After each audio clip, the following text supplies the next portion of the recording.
¿Qué tal? Buenas tardes. ¿Alguien que me esté escuchando me puede decir si por favor habíamos comenzado a desarrollar ya el tema de la Revolución Francesa? Que no lo anoté.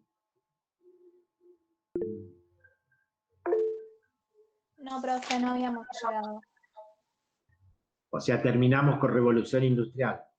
Claro, hablamos de la contraposición entre la zona rural y la urbana, porque las ciudades no estaban preparadas para recibir gente y nos quedamos Bueno, ahí. muchas gracias. En unos minutitos comenzamos la clase.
Pero no me bañé.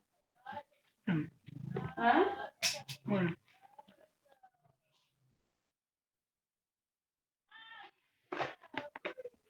Dime qué viste cuando me viste, sé sincero. ¿Qué pasa cuando te paso por la cabeza? Yo sé que estoy loca.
¿Qué tal? Buenas tardes, ¿cómo están? ¿Cómo les va?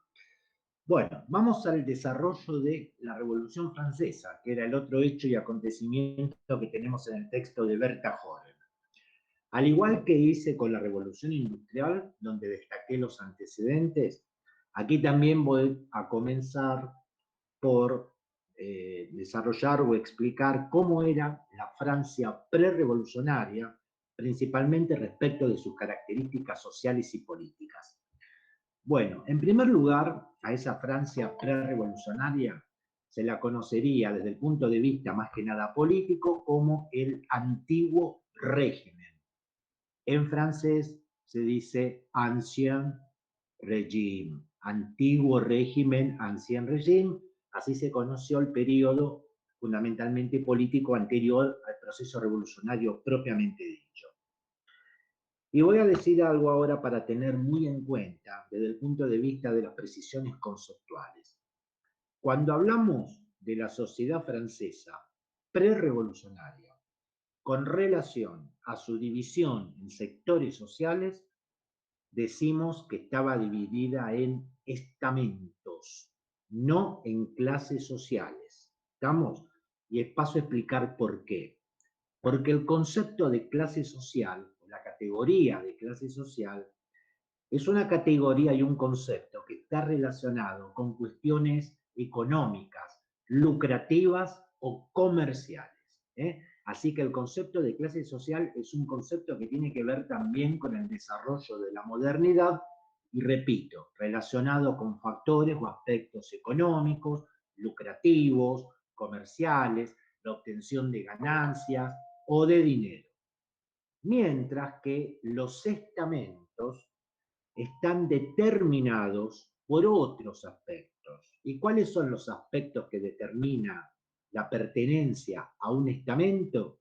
Por ejemplo, el prestigio, el honor, la lealtad, las tradiciones, repito, el prestigio, el honor, la lealtad, las tradiciones, la religiosidad, los lazos de parentesco, los lazos familiares, la relación con la tierra. Se dan cuenta que son aspectos muy distintos. El que corresponde a estamentos con relación a lo que corresponde a clases sociales.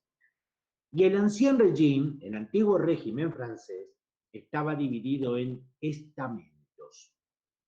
Acá no hay una coincidencia unívoca entre los historiadores respecto de cuántos eran ellos. Yo voy a tomar una clasificación que es de las más corrientes y las más comunes de citar. Los voy a dividir en tres estamentos o estados. También se puede hablar de estamentos o de estados. Bueno, entonces aclarados estos puntos, vamos a ver cuáles eran. El primer estamento o primer estado estaba representado por la nobleza, los miembros de la nobleza, la cual a su vez también estaba dividida en otros sectores. ¿Por qué? Porque no era lo mismo haber nacido noble que haber podido comprar un título nobiliario o hasta inclusive haber sido, entre comillas, premiado con un título nobiliario. Por ejemplo, uno de los sectores que formaban parte de la nobleza era la llamada nobleza de espada, donde quizás algún militar que se había destacado en una guerra, en una batalla, una forma de recompensarlo era otorgarle un título nobiliario, y a eso se lo llamaba la nobleza de espada. También estaba la nobleza de toga, etc. Pero nos vamos a quedar en términos generales con el estamento de la nobleza. Aquellos que pertenecían a la nobleza eran fundamentalmente los que ocupaban los cargos de gobierno. Eran los funcionarios que desempeñaban las tareas administrativas o burocráticas dentro de la corte monárquica. Y en general, casi todos ellos, entre los tantos privilegios que tenían, uno de ellos era el monopolio de la caza con Z y la pesca. Uno de los privilegios era monopolizar la caza y la pesca, también el uso de lagares y molinos, Los lagares son zonas o territorios que, como su nombre lo indica, tienen un lagar. Entonces, ¿qué quiere decir? Que quienes pretendieran utilizar algún campo, algún predio para cazar, para pescar, o molinos, por ejemplo, para lo que tenga que ver con el tema del trigo, tenían que pagar al noble o al señor feudal, concretamente, que era dueño de eso. Y un punto que vamos a destacar de los miembros de la nobleza, y les voy a decir por qué, es el hecho de que estaban eximidos de pagar impuestos. Los miembros de la nobleza no pagaban ningún tipo de impuestos, al contrario, se beneficiaban de los tributos que recibían por la explotación de esos usos monopólicos. Ténganlo en cuenta, y lo destaco particularmente, porque dentro de esta Francia revolucionaria va a haber un sector particular que se va a encontrar principalmente afectado por el pago de impuestos, y justamente este factor va a ser uno de los tantos factores irritantes, irritativos, que va a servir de chispa después para encender la mecha revolucionaria. Bueno, entonces, primer estado o primer estamento, la nobleza. Un segundo estado o segundo estamento estaba representado por el clero, los miembros del clero, es decir, los miembros, los funcionarios de la Iglesia Católica. Y a su vez, este estamento, el clero, se subdividía en dos. El alto clero, que estaba formado por la jerarquía eclesiástica, como por ejemplo obispos, cardenales, y el bajo clero, que estaba formado por los sacerdotes y curas comunes de las parroquias. Me voy a detener particularmente aquí, porque la Iglesia Católica venía siendo, ya de varios siglos atrás, toda la Edad Media, de paso les comento, la Edad Media, a diferencia de la Edad Moderna, fue una etapa histórica muy larga. La Edad Media, ¿cuánto había durado? Recuerdan, 10 siglos, 1000 años, y durante ese extenso periodo histórico, la Iglesia se había convertido en una institución hegemónica, dominante, y con un formidable poder. Poder político, poder económico, poder social. El poder político a la Iglesia se lo daba el gobernar prácticamente de manera conjunta con la monarquía.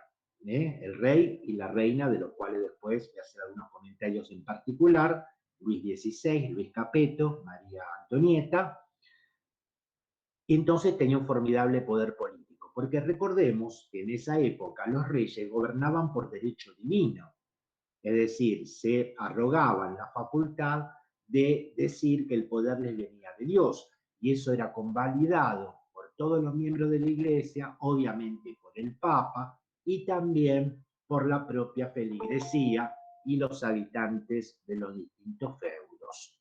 El poder político tenía que ver con eso. El poder económico se lo daba la posesión de grandes extensiones de tierras, grandes extensiones de tierras por las cuales recibían algún tipo de tributo. Por ejemplo, el famoso diezmo, que se escribe con Z, diezmo, o la gabela, el impuesto de sal. Así que bueno, eran poderosos económicamente. Y lo más interesante quizás es el poder social que tenían, que le venía del monopolio del saber y del conocimiento. Tenemos que considerar que por aquellas épocas la mayor parte de la población era analfabeta, vivía en la más absoluta ignorancia y en el más absoluto analfabetismo. Acceder a algún tipo de educación o de instrucción era un privilegio que estaba reservado a los miembros de la nobleza, a los miembros del clero y a algunos miembros de las familias burguesas. Sacando esos sectores de población, el resto vivía en la más absoluta ignorancia y analfabetismo. Y lo que eran las instituciones educativas de la época justamente funcionaban dentro de las instituciones religiosas. Y fíjense ustedes un dato que quizás lo desconozcan, y está bueno que se enteren hoy, que la palabra cátedra que utilizamos en la universidad viene de catedral. La palabra cátedra deriva de catedral. ¿Por qué? Porque había instituciones de nivel educativo superior que funcionaban en las catedrales y se llamaban escuelas catedralicias. Las escuelas catedralicias donde algún tiempo después, algún par de años o siglos después, nacerían las primeras universidades europeas.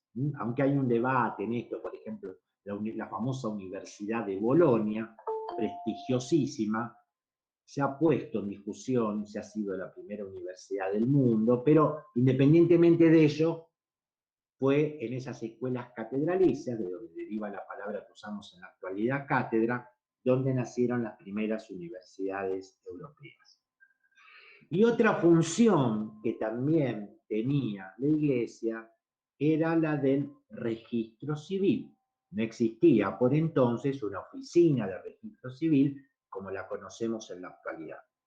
Lo que funcionaba como registro civil eran las propias parroquias, donde se registraban los nacimientos, los casamientos y las defunciones. Así que fíjense todo el poder y todo el amplio abanico, espectro de funciones que tenía la Iglesia Católica. Y vamos a encontrar un tercer estado o tercer estamento que no tiene un nombre determinado, así que lo vamos a llamar tercer estado. Y de aquí en adelante yo lo voy a llamar tercer estado.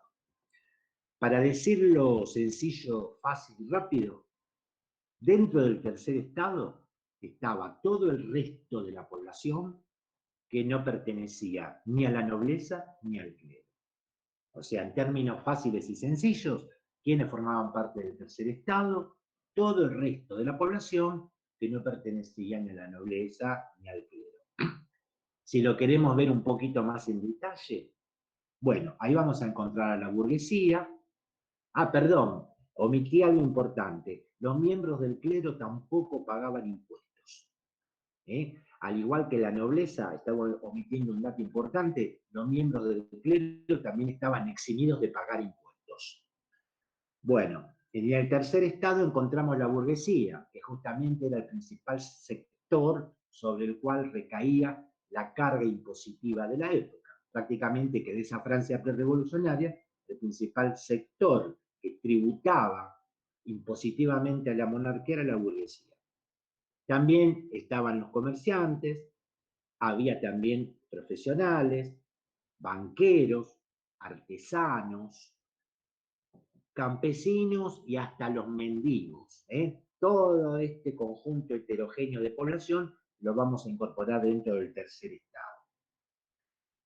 Y dentro de este estamento vamos a destacar particularmente un movimiento que tendría mucha participación en el proceso revolucionario y que pasaría a la historia como los sans-culottes, que se suele traducir como sin calzoncillos o sin calzas. Depende del libro o el autor que lean, aparece con esa traducción, los sans-culottes, sin calzoncillos o sin calzas. Porque las calzas, que a muchos de ustedes y muchas de ustedes les puede parecer una prenda muy moderna y novedosa, en verdad no lo es tal. Ya se usaba en esa época. Pero fundamentalmente lo usaban los nobles o los miembros de la burguesía. Entonces este sector poblacional, que estaba compuesto por artesanos, tenderos, pequeños y medianos comerciantes, para expresar su protesta contra lo que será en ese momento los estamentos superiores, dejaron de usar las calzas y pasaron a usar pantalones. Es decir, cambiaron esta prenda de su vestimenta frecuente y pasarían a la historia con el nombre en francés de sans-culottes, que a veces lo traducen sin calzas o sin calzoncillos. Bueno, muy bien. Esos eran los tres principales estamentos del Ancien Régime de la Francia prerevolucionaria. Y en cuanto a la forma de gobierno, era la de una monarquía absoluta, que estaba detentada por Luis XVI, que era de la dinastía de los Borbones, y María Antonieta, que pertenecía a la dinastía de los Habsburgo austríaca. Entonces, Luis XVI, Luis Capeto, Luis XVI era francés, María Antonieta era austríaca. Y fíjense la frase que voy a usar, los casaron siendo ellos muy jovencitos, por eso también, entre las tantas cosas por las que pasó a la historia María Antonieta, fue por su apodo de la reina adolescente. Ambos no tenían más de 16, 17 años cuando se convino ese matrimonio que tenía como trasfondo lograr una suerte de conciliación en la rivalidad histórica que Francia venía manteniendo con Austria. Porque a la par que se va a producir el movimiento revolucionario dentro de Francia, Francia también va a estar en guerra con países vecinos. Por ejemplo, el caso de Inglaterra, que era uno de sus rivales históricos. También venía manteniendo guerras y seguirá manteniendo guerras con Austria, con Prusia, fundamentalmente. Y ese casamiento entonces entre Luis XVI y María Antonieta fue una suerte de, como dije antes, tratar de conciliar viejas rencillas, diferencias, rivalidades históricas entre ambas monarquías, entre ambos países. Una jovencita odiada por el pueblo francés. El pueblo francés realmente odiaba literalmente a María Antonieta, no aprobaba ese matrimonio, pero además por las conductas de María Antonieta, que era una chica afecta al juego, a realizar desfiles de modas, dilapidando los fondos públicos y dándole totalmente la espalda, perdón, al pueblo, en su gobierno. Ha llegado hasta nuestros días la frase que supuestamente pronunció cuando alguien le comentó que el pueblo tenía hambre, que no tenía ni para pan, y ella muy alegre y suelta dijo, y si no tienen pan, que coman tortas, ¿no es cierto? Bueno, realmente, hasta inclusive también, como dato más anecdótico y a nivel secreto de alcoba, se llegó a poner en duda la virilidad de Luis XVI, ¿no es cierto? Porque fíjense que lo que más quiere un rey es tener como descendiente un hijo varón, para que este mayor, justamente siguiendo con la doctrina del mayorazgo, continúe, digamos, sucediendo a su padre. Y resulta que se habían casado, pasaba el tiempo, María Antonieta no quedaba embarazada. Bueno, y entonces todavía al odio que ya le tenían, se vino a sumar esta cuestión que fue poner en duda la virilidad de Luis XVI. En verdad, y eso lo averiguan después ustedes, Luis XVI tenía un problema que era que se podía resolver operándolo, y él se resistía a operarse, y bueno, hasta que finalmente accedió, le hicieron la operación que necesitaba, bueno, y después María Antonieta quedaría embarazada, pero resulta que el primer hijo no fue un varón, fue una niña, así que es más problemático todavía para el matrimonio real. Bueno, vamos ahora al desarrollo del proceso revolucionario. Primero, vamos a dar cuenta de la duración temporal. La fecha que se toma como de la Revolución Francesa es el 14 de julio de 1789. Repito, 14 de julio de 1789, que dicho sea de paso es la fecha patria para los franceses. Así como nosotros tenemos nuestro 25 de mayo de 1810, nuestro 9 de julio de 1816, y en Estados Unidos el 4 de julio de 1776, para Francia, su fecha patria máxima es el 14 de julio de 1789, cuando se produjo la toma de la Bastilla, de la Bastille. Bueno, y todo el proceso revolucionario, por lo menos el que generó los principales cambios y transformaciones, se va a extender por el plazo de 10 años. Entonces le vamos a poner como fecha límite en el tiempo noviembre de 1799. Entonces, 14 de julio de 1789 la toma de la Bastilla, noviembre de 1799 sucede un hecho político que fue un golpe de Estado. En francés se dice coup d'état, el coup d'état. ¿De quién? De Napoleón Bonaparte. Noviembre de 1799 se produce un coup d'état, un golpe de Estado, donde Napoleón Bonaparte, dicho sea de paso, anteriormente héroe militar de los franceses, ahora convertido en un golpista, va a derrocar al directorio que gobernaba Francia en ese momento. Y es una fecha que también se la menciona de otra manera, el 18 de Brumario, el 18 de Brumario, porque entre las tantas reformas que introdujo el proceso revolucionario, reemplazó el calendario cristiano gregoriano, que se llama así y es el que usamos en la actualidad, impulsado en su diseño por el Papa Gregorio, se lo reemplazó por un calendario revolucionario. Y entonces se le cambió el nombre a los meses. Y los nuevos nombres que se le pondrían al calendario revolucionario estarían relacionados con fenómenos de la agricultura o de la naturaleza. Brumario tiene que ver con brumas. Brumas son las nubes que se forman encima del mar. Entonces, el brumario equivaldría a la época de las brumas. Y como el golpe de Estado se produjo en el nuevo calendario revolucionario durante el periodo de Brumario, a noviembre de 1799 también se le llama el 18 de Brumario. Sería el día 18 de Brumario. Bien, entonces ahí la tienen ubicada temporalmente. ¿Cuánto duró? ¿De cuándo a cuándo? Fueron distintas y variadas situaciones las que van a originar el movimiento revolucionario en Francia. No hubo una sola causa, no hubo una sola situación, sino que fueron varias, distintas, etc. Por ejemplo, la nobleza se aferraba permanentemente a conservar sus privilegios, a reivindicar permanentemente sus privilegios feudales. Por otro lado, la burguesía, ténganlo muy en cuenta, porque la Revolución Francesa es una revolución burguesa, al igual que la industrial.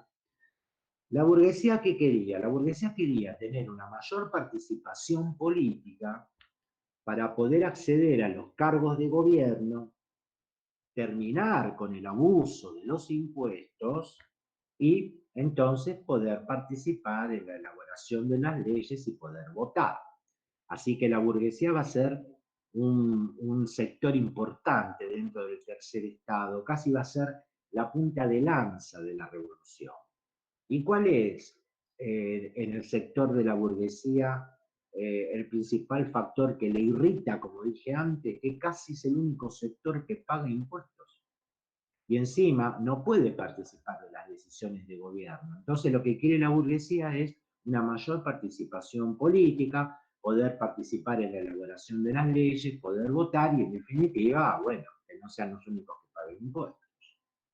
Después, por su parte, los campesinos querían terminar con estos privilegios monopólicos que tenía la nobleza y también quería dejar de ser siervos de la nobleza. Querían dejar de prestar servicios a la nobleza, terminar con esa servidumbre en que los mantenía la nobleza. Dejar de prestar servicios a los señores feudales, a los siervos o los vasallos de los señores feudales. Y a su vez, los tres estados, aún los nobles también, querían ponerle límites al poder arbitrario que ejercía el rey y la reina sobre los súbditos. Entonces es un clima de descontento generalizado. Es un clima donde los habitantes de Francia de ese momento, todos, por algún motivo en especial, realmente se sienten muy a disgusto y están muy descontentos con la vida que llevan. 1789. Es un año que Francia va a vivir una profunda crisis, por distintas razones también. Por un lado, las malas cosechas. Ya habíamos hablado en la clase anterior cómo la agricultura tiene que enfrentarse con los imponderables climáticos. Bueno, y justamente en 1789, parte de esa gran crisis que va a sufrir Francia tuvo que ver con las malas cosechas, con el mal clima que produjo ese mal tiempo, la escasez de alimentos, la falta de trabajo y el aumento en los precios de los alimentos. Así que ahí hay un factor. Por otro lado también, no sé si lo saben, el Estado monárquico francés había ayudado a Estados Unidos en su lucha por la independencia de Gran Bretaña. Saben esto, ¿no es cierto? ¿Cuándo fue la independencia de Estados Unidos? El 4 de julio de 1776. Bueno, y para alcanzar esa independencia, Francia había contribuido militarmente y económicamente. Y esta contribución que había hecho Francia a Estados Unidos para obtener su independencia respecto de Gran Bretaña había dejado un gran quebranto económico-financiero en las arcas de esa monarquía de Luis XVI. O sea que entonces también la monarquía y las arcas, el tesoro de los monarcas, se ve en un gran quebranto económico-financiero. ¿Y a esto qué se le va a sumar?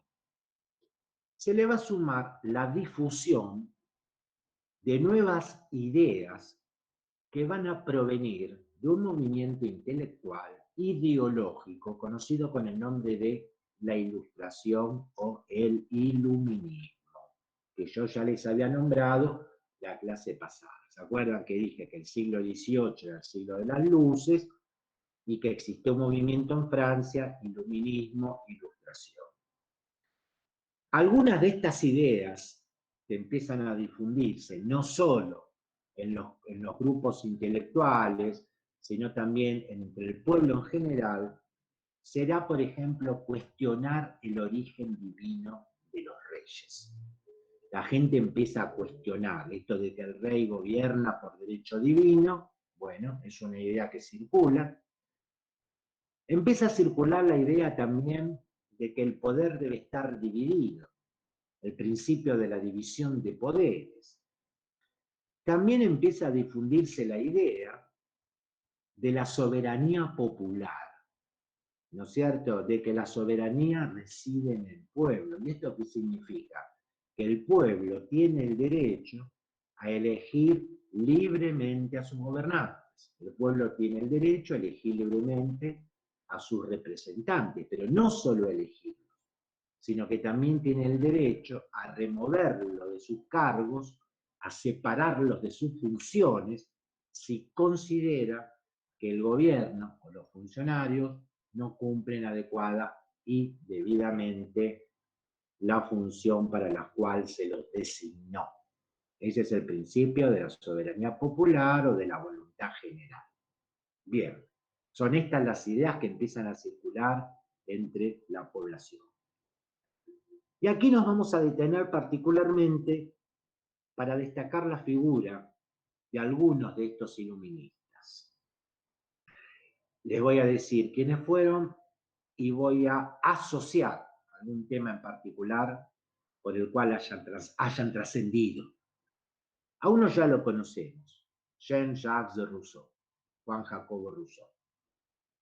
El ginebrino, no era francés, era suizo en verdad, había nacido en Suiza en una ciudad que se llama Ginebra. Siempre se lo tiene como francés, pero no había nacido en Francia. Bueno, no importa.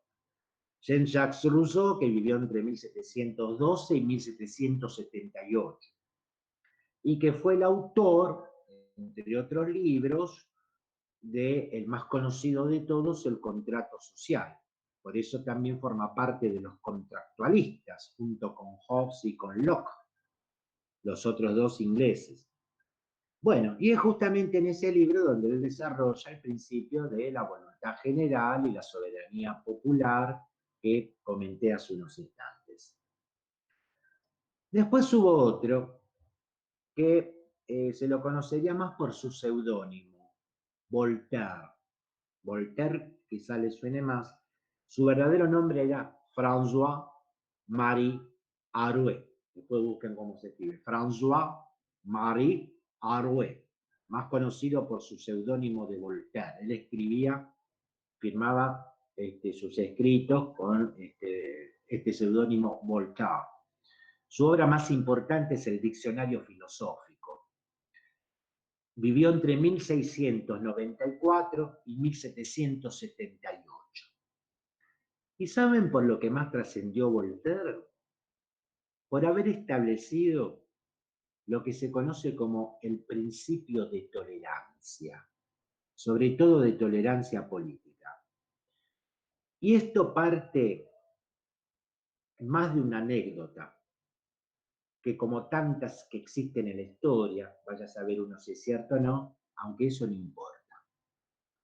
Parece que cierta vez Voltaire, debatiendo, intercambiando opiniones, ideas, con otro filósofo u otro pensador, este otro, que hablaba con Voltaire, le planteó una serie de argumentos, ideas, creencias, etcétera, sobre determinado tema, no importa cuál.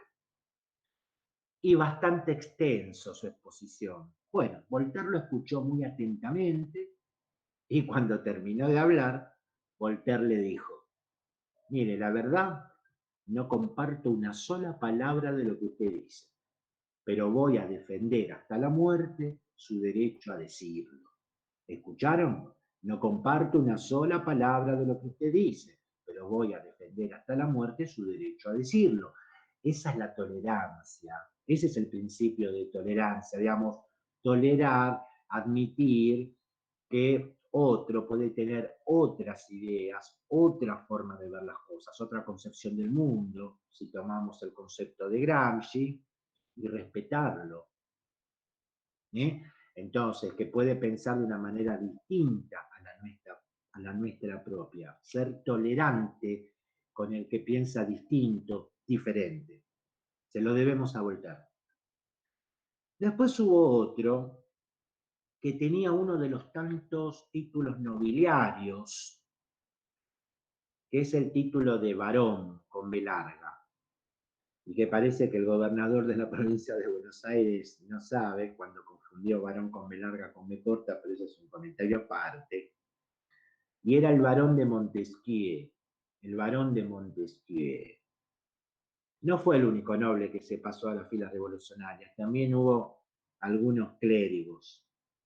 Su verdadero nombre era Charles Louis de Secondat. Charles Louis de Secondat, barón de Montesquieu, que vivió entre 1689 y 1755. Su libro más conocido lleva como título El espíritu de las leyes. El espíritu de las leyes. ¿Por qué es importante y qué trascendencia tiene este libro de Montesquieu? Porque ahí sentó las bases modernas de la división de poderes en poder ejecutivo, legislativo y judicial. No es la primera vez, para que lo sepan también, no es la primera vez que alguien se planteaba este asunto.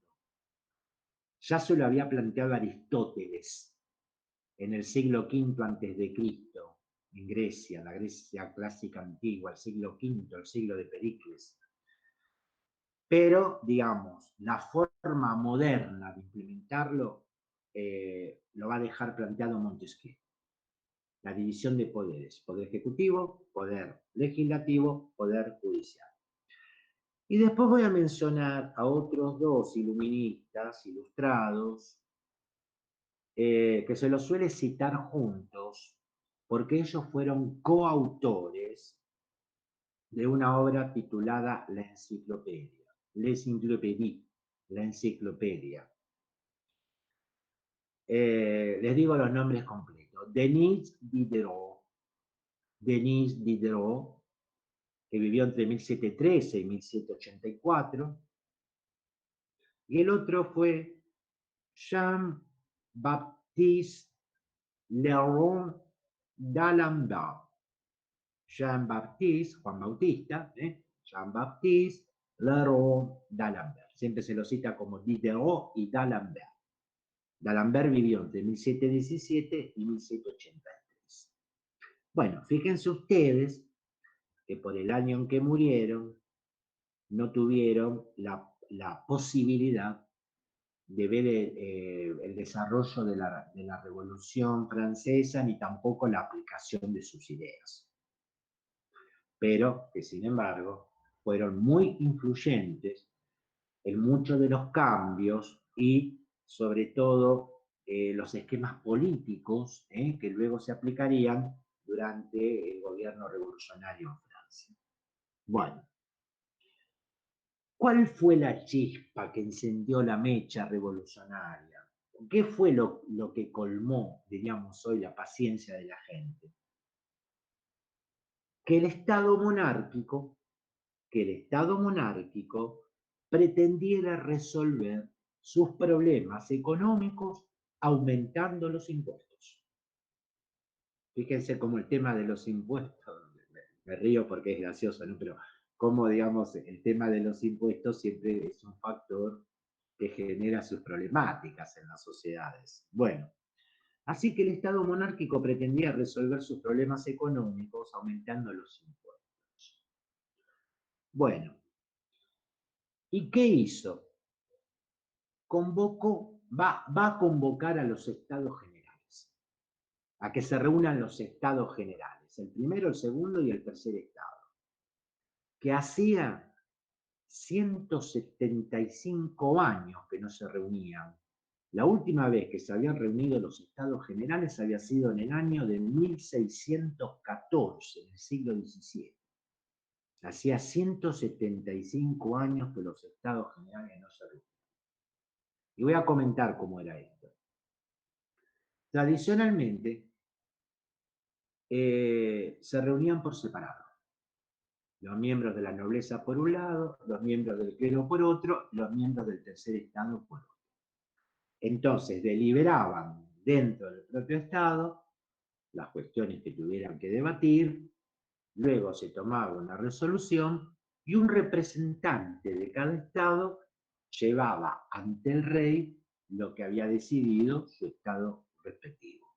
Pero ¿qué pasaba? Que la nobleza y el clero se ponían de acuerdo contra el tercer estado. Entonces el tercer estado siempre perdía, sería como un 2-1. ¿Estamos? Bueno, entonces para evitar esto, el tercer estado le va a pedir al rey que se reúnan todos juntos, que deliberen todos juntos. ¿Por qué? ¿Cuál era la estrategia? Que si deliberaban todos juntos, como los miembros del tercer estado eran muchos más, era mucho más numeroso, inclusive que la nobleza y el clero juntos, a la hora de votar iba a ganar la propuesta del tercer estado. ¿Se entendió? Bueno. El rey no lo aceptó. No.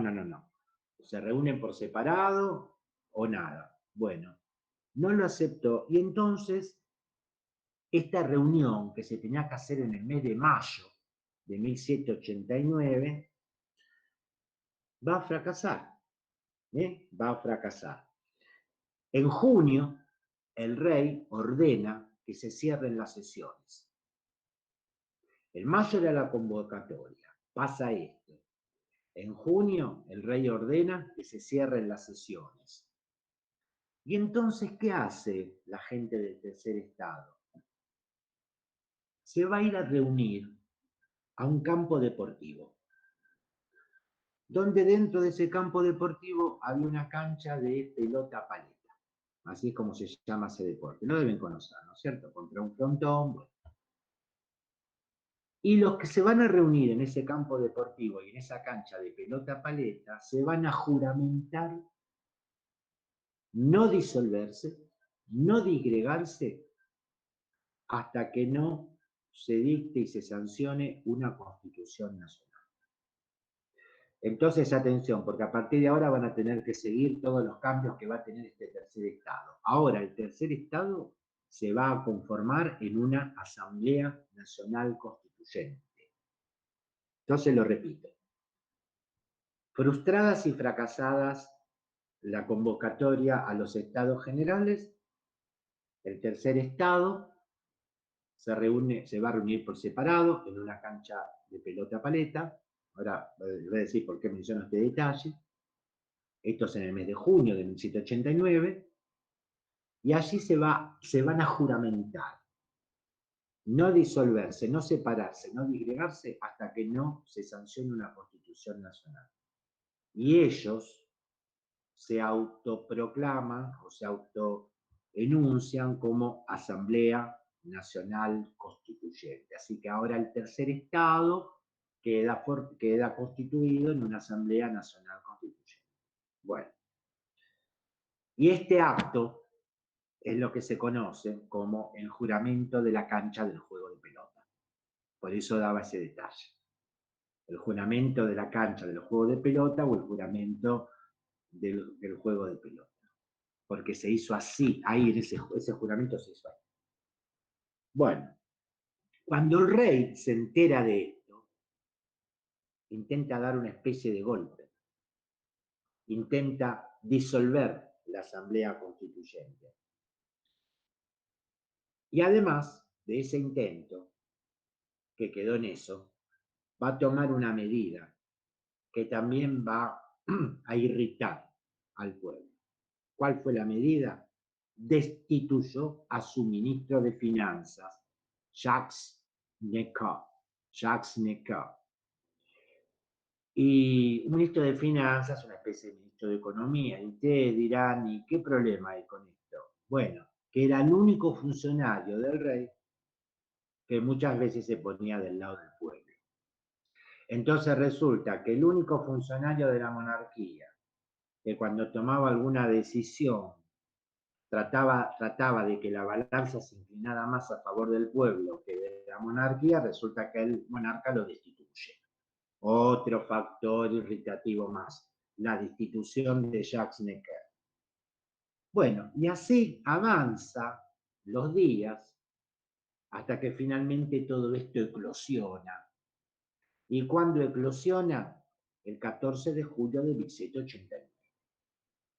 En que miembros de la burguesía, del campesinado, del populacho en general, la turba enardecida en general, se va a dirigir a la Bastilla.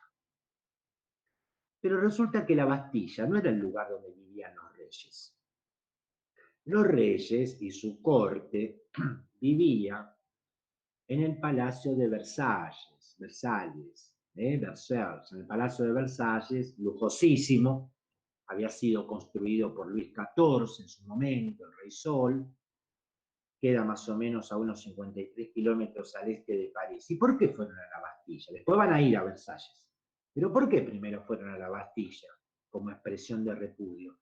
Porque la Bastilla era una especie de cuartel-prisión, una especie de cuartel y prisión a la vez, que representaba simbólicamente todo el poder arbitrario del rey. Y en ese día, de ese mes, de ese año, en la Bastilla había unos pocos presos. Ahí los historiadores no se ponen de acuerdo, así que vamos a decir que no superaba el número de 10 presos, una especie de presos políticos de la época.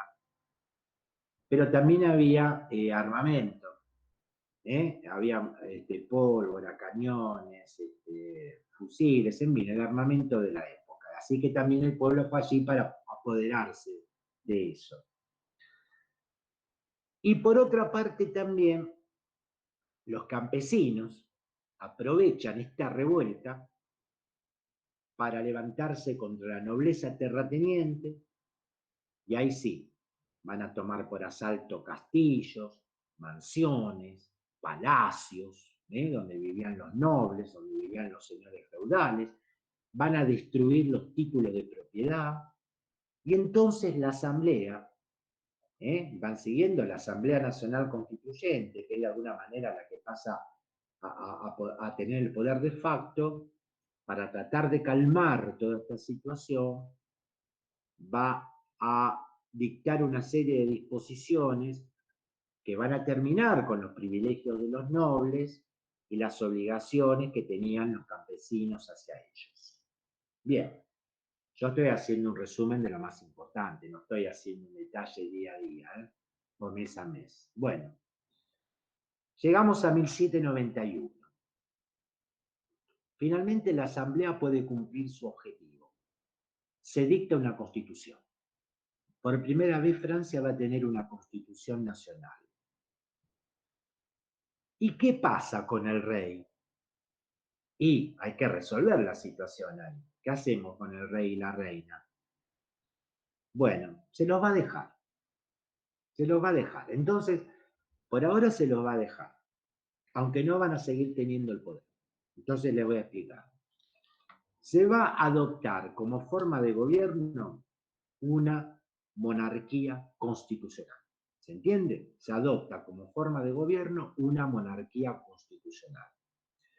Es decir, la monarquía sobrevive a toda esta revuelta, a toda esta convulsión social, pero se obliga a los reyes a que deben respetar la nueva constitución.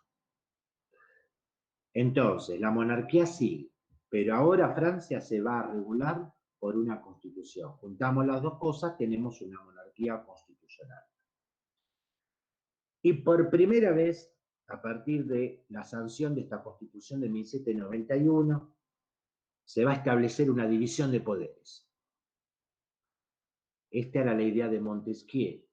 Se va a establecer una división de poderes. El ejecutivo lo va a ocupar el rey, pero como figura decorativa, porque ya prácticamente se le ha sacado todo tipo de poder. Pero se lo van a dar al rey. El poder legislativo lo va a ocupar la Asamblea Legislativa. Y entonces ahora la Asamblea Legislativa va a ser la que tenga verdaderamente el poder en Francia. Poder político me refiero, poder político, social, bueno. Y el poder judicial va a estar integrado o formado por tribunales nacionales, provinciales y municipales. Entonces, en 1791 tenemos estos datos importantes. Se establece como forma de gobierno una monarquía constitucional, se sanciona por primera vez una constitución y se establece una forma política dividida en tres poderes: ejecutivo el rey, legislativo la Asamblea Legislativa y judicial tribunales nacionales, provinciales y municipales. Y de alguna manera ya estaba visto que esto no iba a tener mucha vida, así que va a terminar fracasando. El rey no está dispuesto a aceptar para nada que otro le diga lo que tiene que hacer, bueno, lo mismo María Antonieta. Así que esta monarquía constitucional termina fracasando, y también termina fracasando porque no solo que no conforma a los monarcas, sino que no termina de conformar a nadie. Al final no termina de conformar a nadie. ¿Por qué? Porque, por ejemplo, los nobles empiezan a perder muchos de los privilegios. La Asamblea Legislativa empieza a dictar normas que le va quitando privilegios a los nobles. ¿Y qué hacen los nobles? Empiezan a huir al extranjero. ¿Y a qué país van a ir a pedir refugio? A Austria, a uno de los enemigos históricos de Francia, Austria. Empiezan a exiliarse a Austria. Después, por ejemplo, las clases campesinas y populares ven que no mejoró demasiado su situación con estos cambios políticos, revolucionarios, así que también tienen cierta disconformidad. Y la Iglesia, que va a recibir una serie de reformas y medidas que después, más sobre el final de la clase de hoy, me voy a ocupar particularmente, también va a expresar su conformidad. Y lo que más va a molestar a la Iglesia es la confiscación de propiedades, que va a ser el gobierno revolucionario, y que obviamente le quita gran poder político. Y Luis XVI y María Antonieta van a intentar huir también a Austria, de donde es María Antonieta. ¿Saben cómo intentan huir? Vistiéndose con ropa de campesinos. Y en un carruaje, que fuera un carruaje común, no un carruaje real, lujoso, suntuoso, para pasar desapercibidos. Intentan huir de noche. Ahora le voy a decir por qué este detalle de que fue de noche. Cuando llegan a la frontera entre Francia y Austria, quieren pasar a través de una ciudad, una localidad que se llama Varennes. Por eso a este hecho se lo conoce como la noche de Varennes. Resulta que un guardia que estaba ahí los reconoce. Querían pasar desapercibidos, ropa campesinos, un carruaje medio así maltrecho. Un guardia los reconoce. Y ahí nomás los hace detener. Y no solo los hace detener, sino que los hace regresar escoltados a Francia, custodiados, a París. Entonces los atrapan en Varennes, porque el guardia los reconoce, los hace volver a París, que lo custodien, que no se escapen, que no hagan nada, por unos militares, y a partir de ahí ya está sellada la suerte de Luis XVI y María Antonieta, porque después van a llevarlo a juicio, van a levantar cargos de traición a la patria. Bueno, esto también lo cuento, ¿saben por qué? Porque muchas veces llegan a este nivel de estudios pensando que el mismo día de la revolución ya le cortaron la cabeza a los dos. No, no, fíjense cómo los van a ir manteniendo, ¿eh? Porque también hay un debate, ¿qué hacemos con el rey y la reina? ¿Qué hacemos? ¿Los matamos? ¿Los dejamos? ¿Dejamos que se vayan tranquilos a vivir a otro lado? ¿Se entiende? Bueno. Entonces,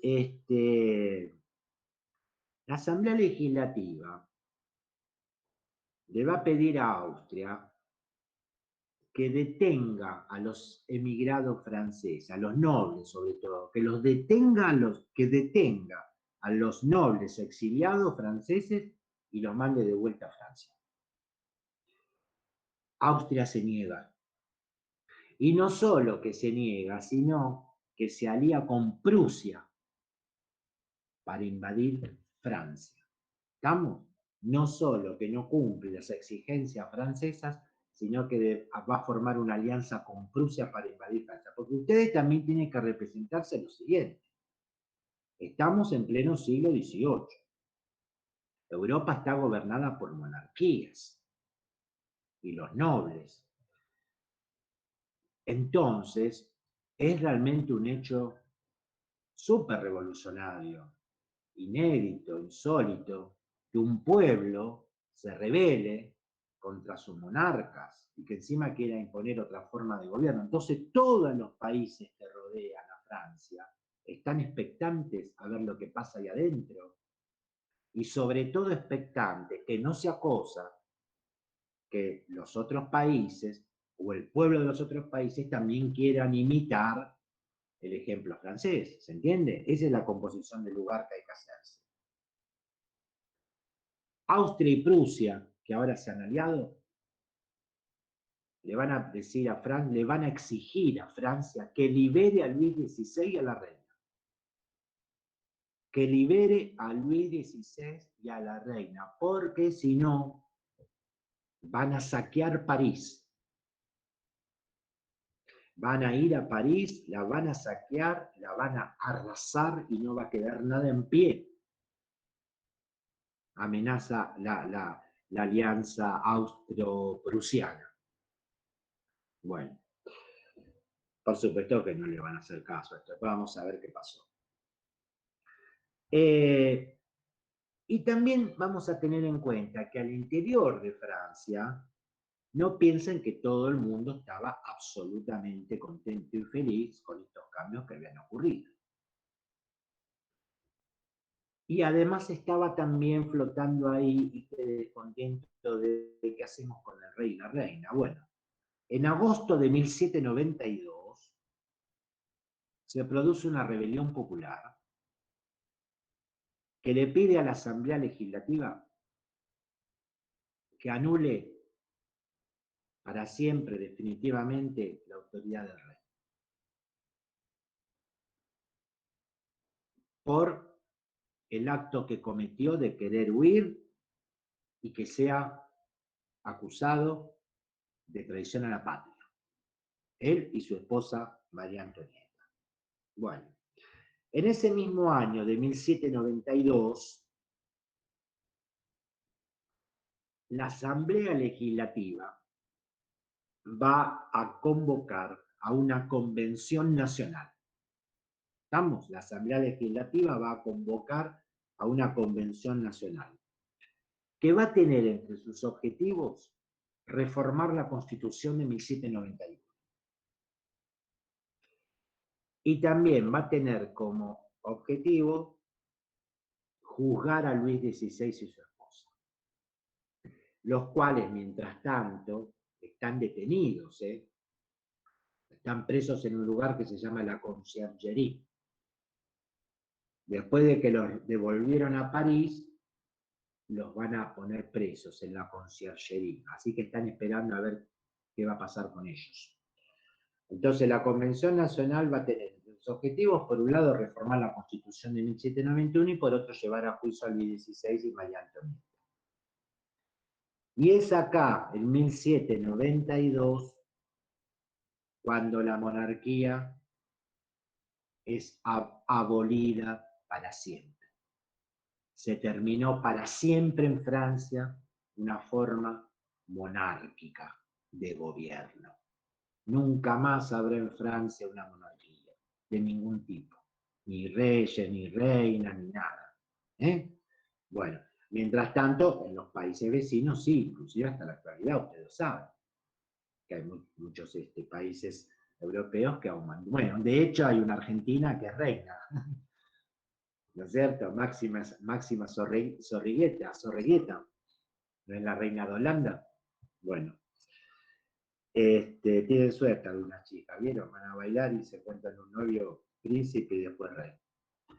Bueno, ¿y qué hace también la Convención Nacional?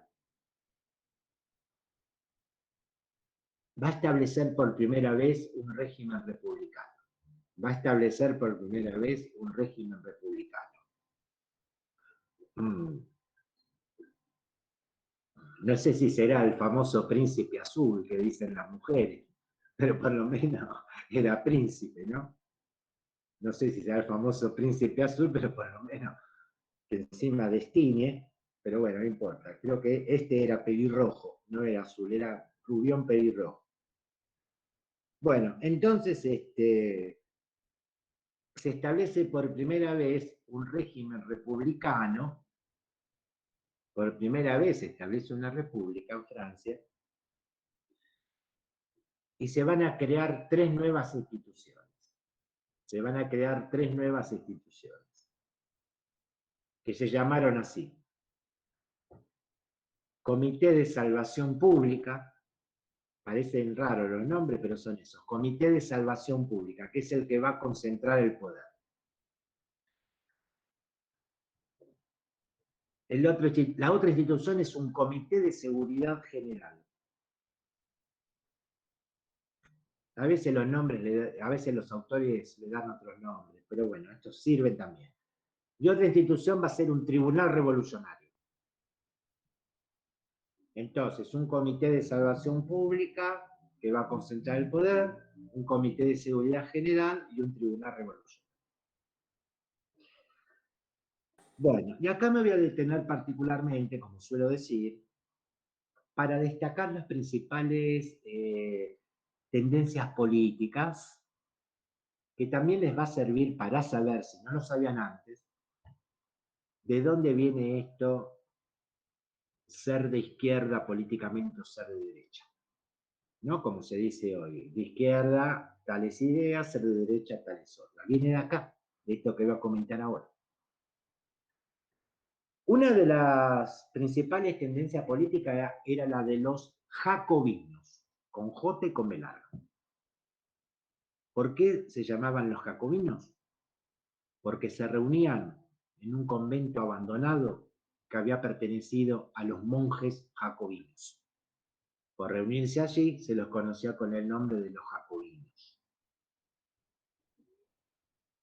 Los jacobinos se sentaban a la izquierda del presidente de la convención. ¿Me siguen? Y justamente los jacobinos eran los que tenían las ideas más extremistas, más revolucionarias, más progresistas, diríamos hoy, los que querían llevar adelante los cambios más profundos. Por eso llegó hasta nuestros días y atravesó todos los tiempos que ser de izquierda es tener ese tipo de ideas. Viene de ahí. Viene de ahí. ¿En qué lugar se ubicaban los jacobinos que eran los más revolucionarios? Hubo tres principales líderes revolucionarios jacobinos, en los cuales también me voy a detener a comentar algo. El más famoso de todos fue Maximilien Robespierre. Maximiliano Robespierre, que vivió entre 1758 y 1794. Un joven brillante, brillantísimo,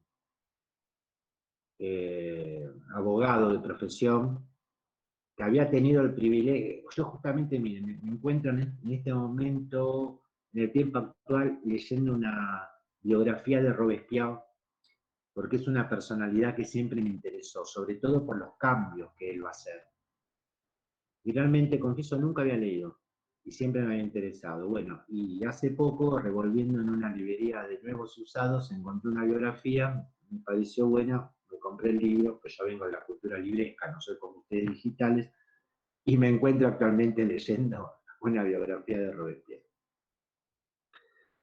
Y bueno, había tenido el raro privilegio de ser becado para estudiar en un colegio en París, porque él era un provinciano de Francia, de una localidad llamada Arras,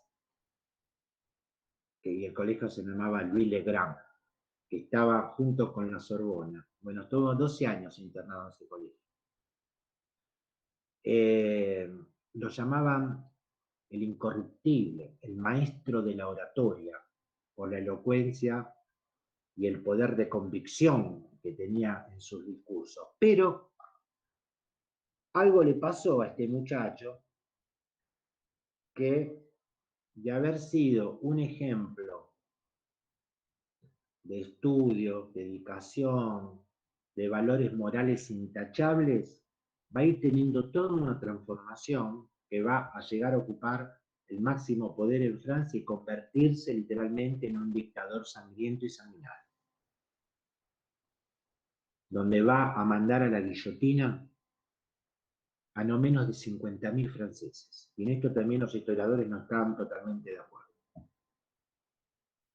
por considerarlos traidores, conspiradores, opositores a la revolución, o tan simplemente por quejarse del precio que tenía el pan.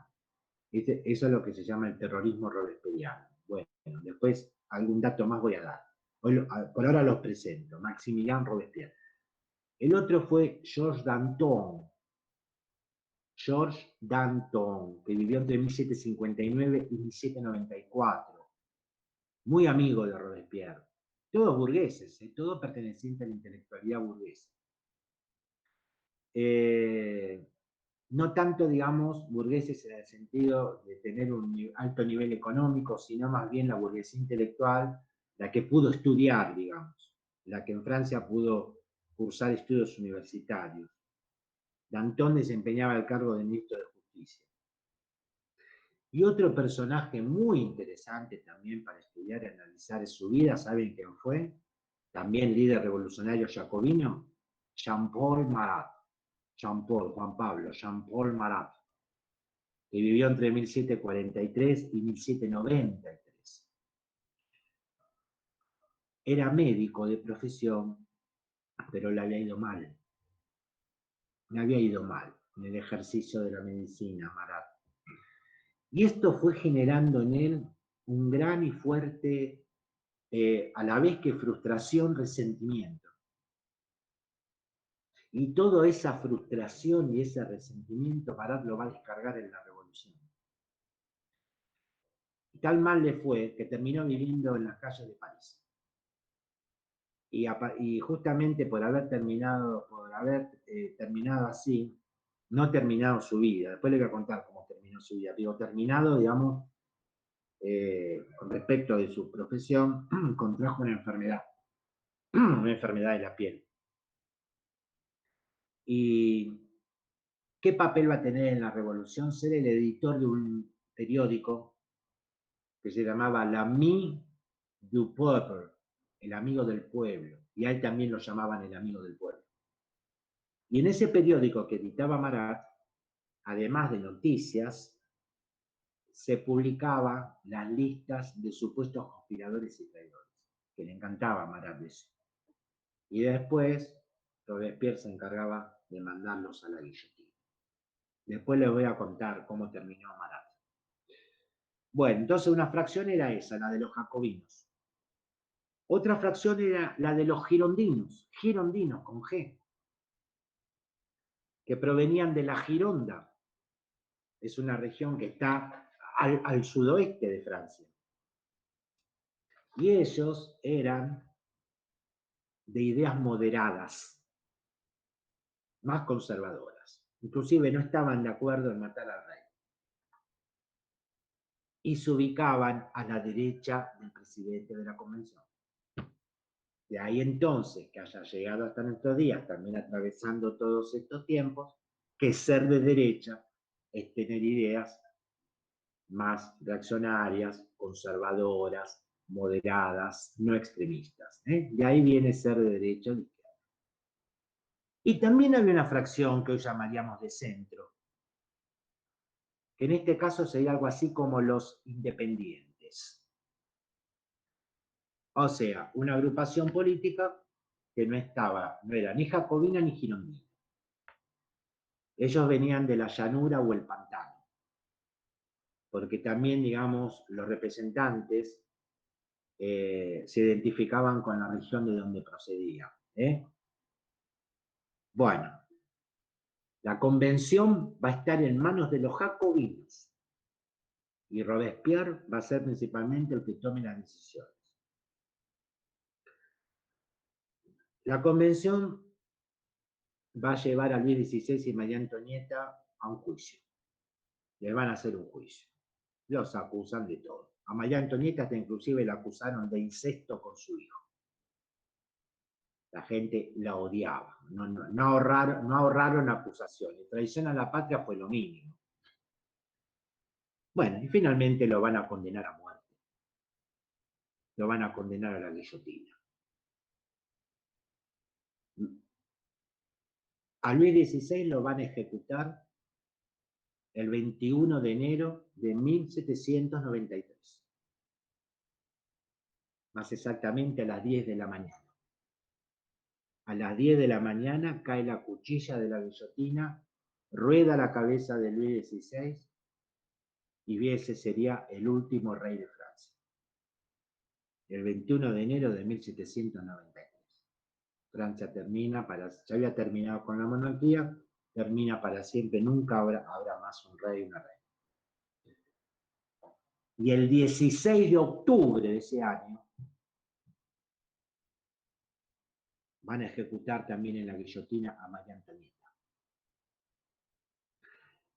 María Antonieta, después de que ejecutaron a su marido, tenía la esperanza que la deportaran a Austria, que le perdonaran la vida y la deportaran. No, que la van a deportar, si no vean la hora de cortarle la cabeza, porque es la verdad.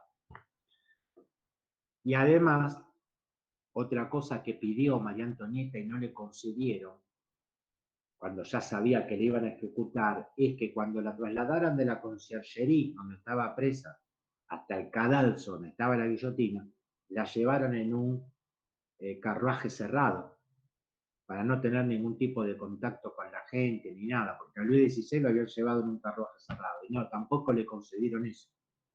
Así que se tuvo que aguantar María Antonieta todo el traslado de la cárcel hasta la guillotina en un carruaje abierto que la gente, se imaginan todo lo que le gritaba y le insultaba. Así que encima tuvo que aguantarse todo eso. Bueno, y a ella la ejecutan el 16 de octubre de 1793. Ahora, claro, cuando la monarquía francesa se enteran de esto, imaginen lo que significaba. O sea, hay que ponerse a pensar en ese momento que hayan, digamos, que hayan depuesto a un rey y a una reina, que además Francia es el país más grande de Europa y en ese momento era el país más poderoso de Europa. Que en el país más poderoso de Europa el pueblo se haya sublevado y encima le haya hecho un juicio a los monarcas y los haya ejecutado, imagínense cómo estaban los pueblos vecinos, más que nada las monarquías vecinas. Entonces, ¿qué van a hacer estas monarquías europeas? Van a formar una alianza. ¿Quiénes? Inglaterra, España, Austria, Prusia, Cerdeña y Holanda. Inglaterra, España, Austria, Prusia, Cerdeña y Holanda se van a aliar contra el gobierno revolucionario francés. Y en Francia, ¿saben qué hicieron?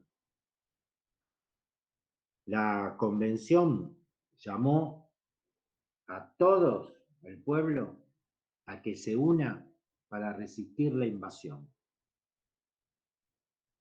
Hombres, mujeres, niños, niñas, ancianos, ancianas, todos, sin distinción de edades, credo ni nada.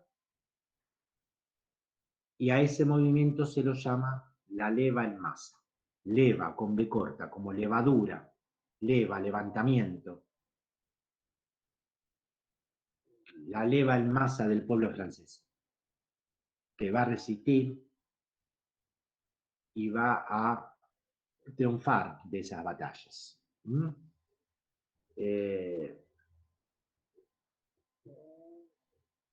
Y a partir de 1794 se va a ir consolidando varios triunfos de Francia contra sus países enemigos y ahí empezará a destacarse la figura de Napoleón Bonaparte, muchas veces mencionado como el general más joven de la historia, porque tenía entre 24 y 25 años cuando alcanzó el mayor grado en el ejército francés.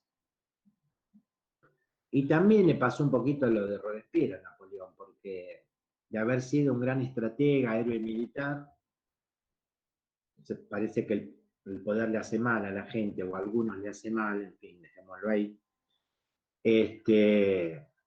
terminaría convirtiéndose en emperador. Y va a dar el golpe de Estado, ¿no es cierto? Hay una situación famosa que está retratada en un cuadro, porque en esa época los emperadores los coronaban al Papa, y cuando el Papa lo va a coronar, Napoleón, de la ansiedad y la ambición, no soporta toda la ceremonia y el protocolo, y literalmente le arranca la corona de las manos al Papa y se la coloca él mismo. Impaciente, ansioso, ¿no es cierto? Está en un cuadro eso. Bueno, la convención está dominada por los jacobinos, principalmente por Robespierre. Es casi como que tiene el poder supremo. Y Robespierre va a implantar un régimen de terror.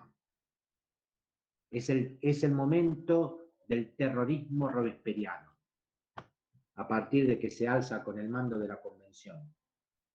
El terrorismo robesperiano. Y luego un periodo conocido como el Gran Terror, donde pasó esto que dije yo, no menos de 50.000 franceses fueron guillotinados por considerarse los traidores, conspiradores, opositores o quejarse del precio de los alimentos. También se apela a los policías de paisanos, la delación entre vecinos. que un vecino diga, yo escuché que el vecino de la otra cuadra o el de la esquina estaba hablando mal de Robespierre, o escuché a la vecina de enfrente que estaba protestando porque pagó el kilo de pan tanto. Así, a nivel hoy también cotidiano, chao, al otro día, guillotina. Una política de cinturones ajustados aplicó Robespierre, congelando salarios, prohibiendo huelgas, aumentaron los precios y quedaron suspendidos los derechos políticos que él tanto proclamaba. Y obviamente la gente no estaba dispuesta a soportar esto. Porque ¿cómo? Nos liberamos de un rey opresor, arbitrario, una reina que no le importaba para nada la situación del pueblo y ahora resulta que nos pasa a gobernar un tipo que encima quiere matar a media Francia, más o menos. Habrá sido el pensamiento del pueblo. No, esto no va. Entonces se levanta la gente. Y ahí se produce un hecho que se conoce con el nombre de reacción termidoriana. La reacción termidoriana, ¿por qué? Porque se produjo en el mes de Termidor, que es otro de los nuevos nombres del calendario revolucionario. La reacción termidoriana contra Robespierre. ¿Cuándo fue? El 27 de julio de 1794. El 9 de Termidor. El 27 de julio de 1794, el 9 de Termidor. Robespierre es destituido, lo detienen, lo arrestan, lo encierran también en la conciergería. Y como no quería sufrir el escarnio público, intenta suicidarse. Ese es otro misterio, de dónde apareció ahí una pistola para que estuviera a mano, un arma de fuego que estuviera a mano Robespierre, otro misterio, ¿no? Bueno, la cuestión que intentó suicidarse, un intento fallido de suicidio, porque el disparo le pega en la mandíbula, lo deja bastante mal herido, pero no muere. Así que no se va a salvar de la guillotina, a la que es condenado. El 27 de julio de 1794 lo arrestan y pasa eso a la noche. Se quiere suicidar. El 9 de Termidor. Lo condenan a la guillotina. ¿Y cuándo lo ejecutan? Al otro día, el 10 de Termidor, que sería el 28 de julio de 1794. Tenía 36 años. Este joven brillante, abogado. Cuando empezó a participar de la revolución ya también era un treintañero, tenía más o menos 30, 31 años. Y a los 36 años murió ahí, guillotinado. Y ese mismo año de 1793, perdón, de 1794, el 5 de abril, otro jacobino también muere ejecutado en la guillotina, Georges Danton. El otro jacobino, que era tan amigo de Robespierre. ¿Y quién lo mandó a matar a Danton? Robespierre. Porque en un momento Danton, como que se le planta a Robespierre y dice, basta de tanta muerte, no tiene sentido. Robespierre lo considera un traidor y lo manda a la guillotina. Bueno, ejecutados Robespierre, Danton, ahora la convención va a pasar a estar más dominada por los girondinos. En 1794, la Convención Nacional, que ahora está recuperada por los girondinos, va a sancionar una nueva constitución, que va a reemplazar la de 1791. Y a esta nueva constitución se la va a llamar la Constitución del año 3, en números romanos.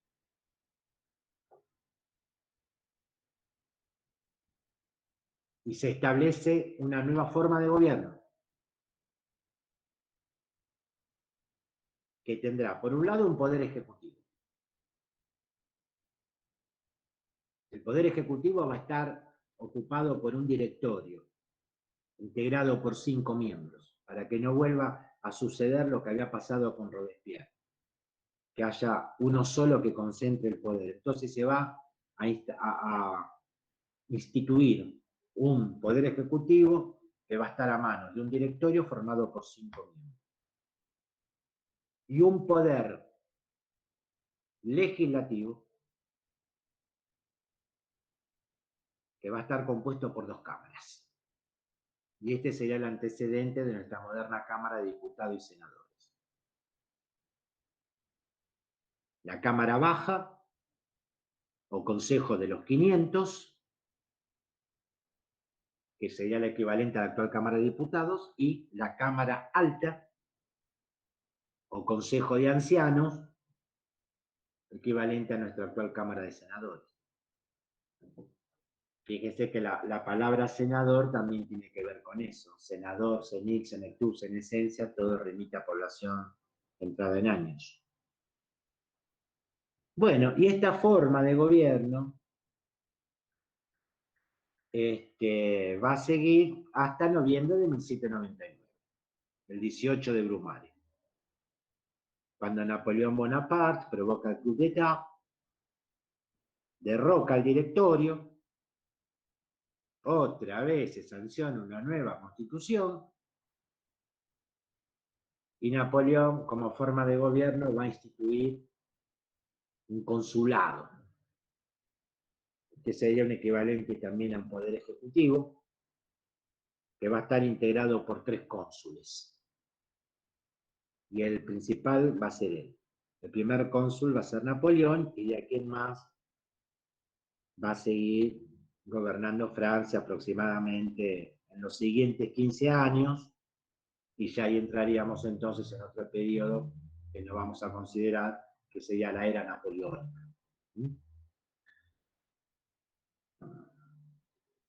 Consiguiendo batallas también, etc. Aunque tuvo 2 derrotas, que fueron Trafalgar y Waterloo, pero bueno, se llama mucho el tema. Bueno, les hice un desarrollo bastante resumido, por cierto, de esos 10 años de proceso revolucionario. Ahora voy a pasar a considerar específicamente algunas de las principales reformas, por la trascendencia que tuvieron y por la influencia que tuvieron en la conformación de los modernos estados democráticos que se irían luego generando. Voy a dar fechas y voy a dar nombres de documentos. Por ejemplo, el 26 de agosto de 1789, el 26 de agosto de 1789 se sancionó, y anoten bien, la Declaración de los Derechos del Hombre y del Ciudadano. Declaración de los Derechos del Hombre y del Ciudadano. Insisto, porque el error frecuente que cometen es Declaración Universal de Derechos Humanos. No, está mal. Declaración, esto se llama Declaración de los Derechos del Hombre y del Ciudadano. Donde también es interesante ver que las mujeres quedaron de lado. Porque como dice el nombre del documento, es hombre y ciudadano, varones. Las mujeres afuera.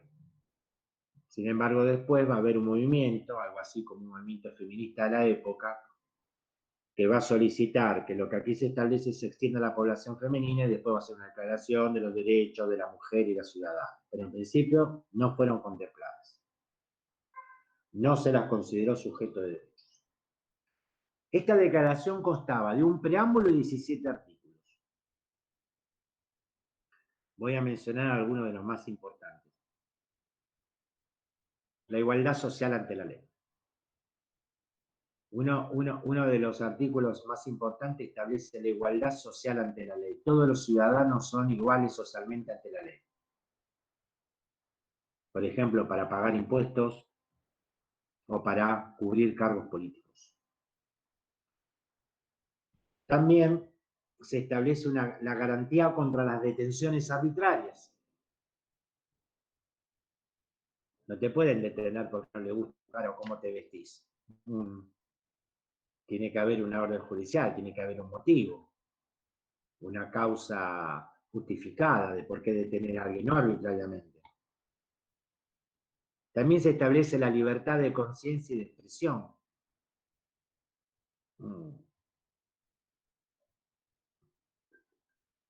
La libertad de conciencia y expresión, ¿no es cierto? La posibilidad de expresar libremente nuestras ideas. También se establece el principio que la soberanía reside en el pueblo. Por primera vez aparece aquí este principio importantísimo, que el pueblo pueda elegir libremente sus representantes, inclusive removerlo de sus cargos. Y atención con esto, porque también se establece allí la protección de la propiedad privada. Ojo con eso. La propiedad privada no se toca. La propiedad privada no se toca. Lo cual da también el carácter burgués, ¿no es cierto? Les cuento una anécdota rapidito. Resulta que tiene que ver con este documento. Cuando Robespierre estaba preso ahí en la celda, también había otro líder revolucionario jacobino que se llamaba Saint-Just. Los dos esperando que al otro día los ejecuten. Y en la pared de la celda había colgado una copia de este documento, de esta declaración. Y entonces en un momento Saint-Just le dice a Robespierre, dirigiéndose a Robespierre y señalando la copia de la pared, le dice: Maximilián, por lo menos hicimos esto. Por lo menos les dejamos esto. ¿No? Como diciendo, bueno, habremos hecho un montón de cosas malas, pero miren lo que le dejamos. Y la verdad que tenía mucha razón Saint-Just, porque este documento va a ser una fuente influyente después para la redacción de las constituciones nacionales, ¿no? Muchas cuestiones de Francia, en el caso nuestro, Argentina, porque también tuvimos, me iría mucho del tema, y se me va la hora también, pero nosotros tuvimos nuestros propios jacobinos, Mariano Moreno, patriota de Mayo, se trajo clandestinamente, escondido entre sus ropas, el contrato social de la Universidad de Chuquisaca, en el Alto Perú, donde él había estudiado abogacía. Monteagudo también otro jacobino. Digamos, estas ideas de la Ilustración, aquí también tuvo entre comillas, sus representantes, Mariano Moreno, Monteagudo, patriota de Mayo. El contrato social estaba prohibido en esta parte del mundo, en América, Sudamérica por lo menos. Bueno, otro documento, el 12 de julio de 1790, el 12 de julio de 1790 se sancionó la Constitución Civil del Clero. Constitución Civil del Clero, 12 de julio de 1790. Se implementaron una serie de reformas contra la Iglesia. Por ejemplo, los obispos y sacerdotes pasarán a ser elegidos por los propios fieles.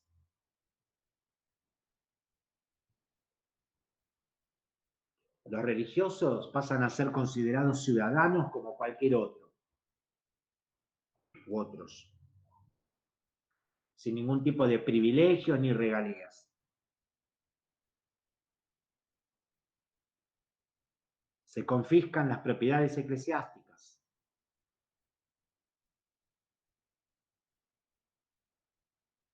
Se transfieren al Estado todas las funciones de educación, registro civil y caridad. Caridad, ayuda, beneficencia. Se suprimen todos los votos monásticos permanentes. Se suprimen todos los votos monásticos permanentes y las órdenes religiosas, debiendo jurar fidelidad al Estado. Bueno, cuando el Papa Pío VI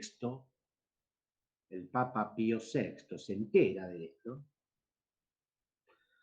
Obviamente que no se iba a quedar quieto ni callado. Entonces, le pide a los religiosos franceses que rechacen todas estas medidas, que no cumplan con nada de estas medidas. Una parte del clero va a seguir las, entre comillas, órdenes del Papa. Va a rechazar todo esto, no va a jurar fidelidad al Estado, no va a cumplir nada. A esa parte del clero se la conoce con el nombre de clero refractario.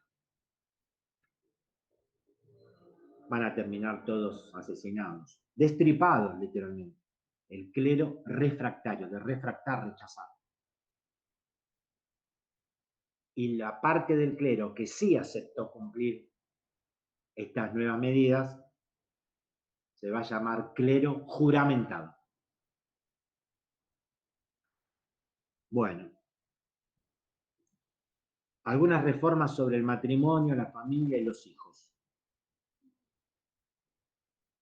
La Constitución de 1791 estableció que el matrimonio se considere como un contrato civil. Por lo tanto, puede ser disuelto. Y para ello se sanciona una ley de divorcio el 20 de septiembre de 1792, donde se establecen los motivos que pueden justificar un divorcio.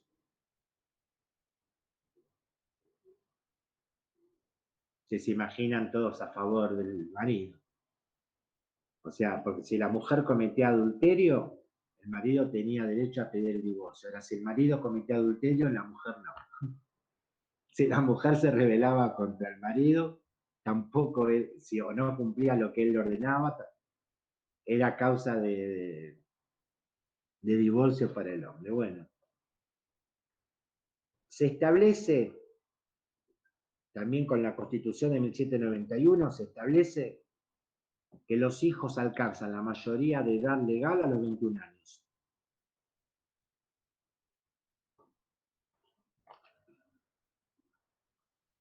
Y a esa edad también pueden votar.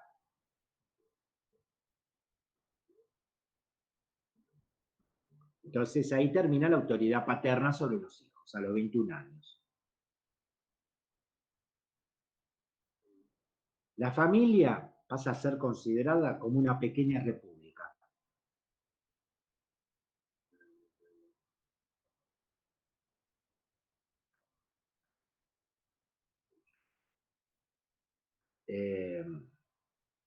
Donde deben respetarse los derechos individuales,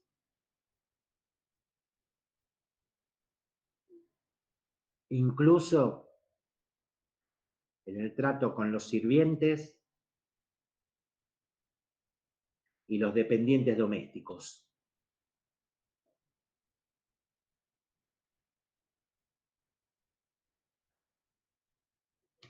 En 1793 se estableció que el padre estaba obligado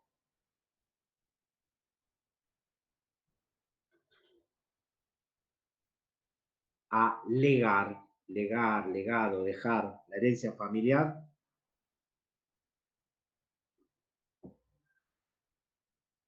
por partes iguales a sus hijos, incluidos los hijos ilegítimos.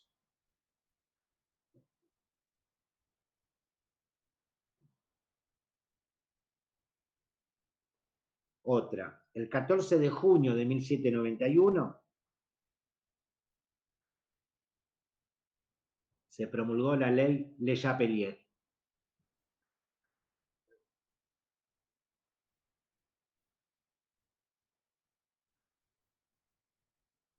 que prohibió los gremios de oficios y de artesanos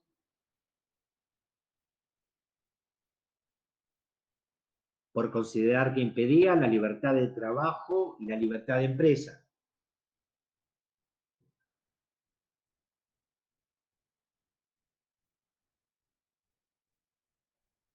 Y también esa ley prohibió las asociaciones de beneficencia.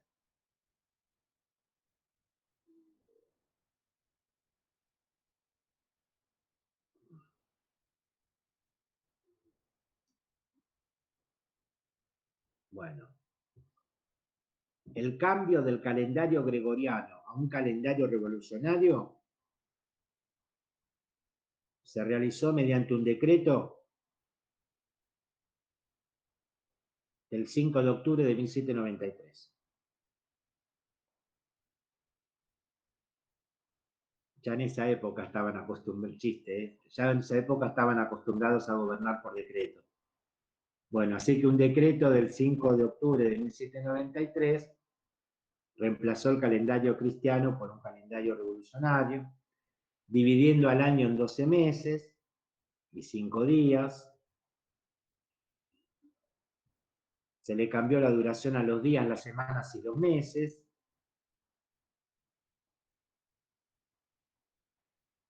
Ya comenté, por ejemplo, brumario, termidor, nivoso, floreal, entre otros.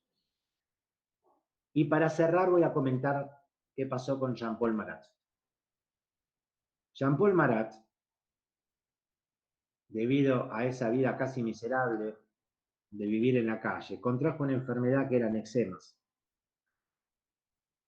Un eczema es como un sarpullido, como una urticaria, y esto lo obligaba a tomar constantes baños medicinales sumergido en la bañera de su casa.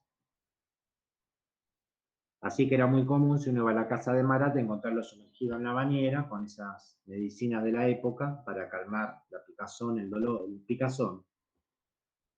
Ponía una tabla sobre la bañera y escribía, qué sé yo.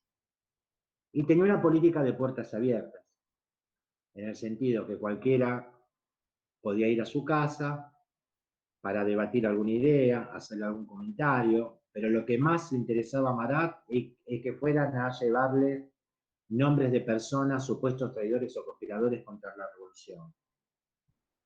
Una chica muy jovencita, que se llamaba Charlotte Corday, se escribe Corday con Y, un día se va hasta su casa, lo encuentra a Marat en la bañera, y Marat le da, ¿para qué lo joder? Y ella le dice que tiene una lista de traidores. Entonces Marat se la pide.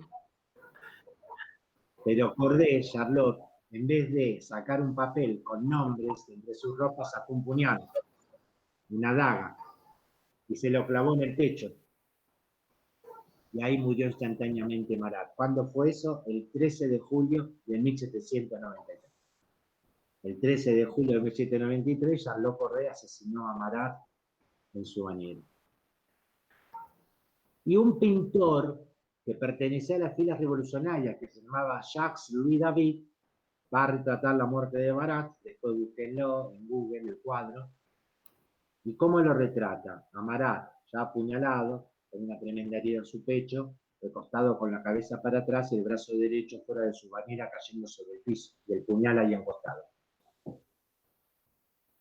Y esa es una imagen similar a la de la Piedad, la escultura de Miguel Ángel. Así que lo retrató casi como si fuera Cristo, casi que pasa a ser Cristo, Marat, el nuevo Cristo de Francia, se lo adora como tal diciendo corazón de Jesús, corazón de Marat.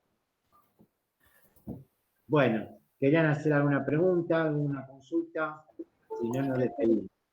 Sí, ¿El nombre del artista, cómo era el último que comentó? el pintor Sí, el pintor.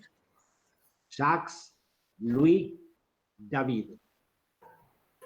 Profe, yo solo quería comentar, cuando usted mencionó el tema de Moreno, de Mariano Moreno, es Sí. algo que no se da en las escuelas secundarias, aquí es una fuente histórica directa, el tema del plan de operaciones que él escribe, y es muy Sí. interesante.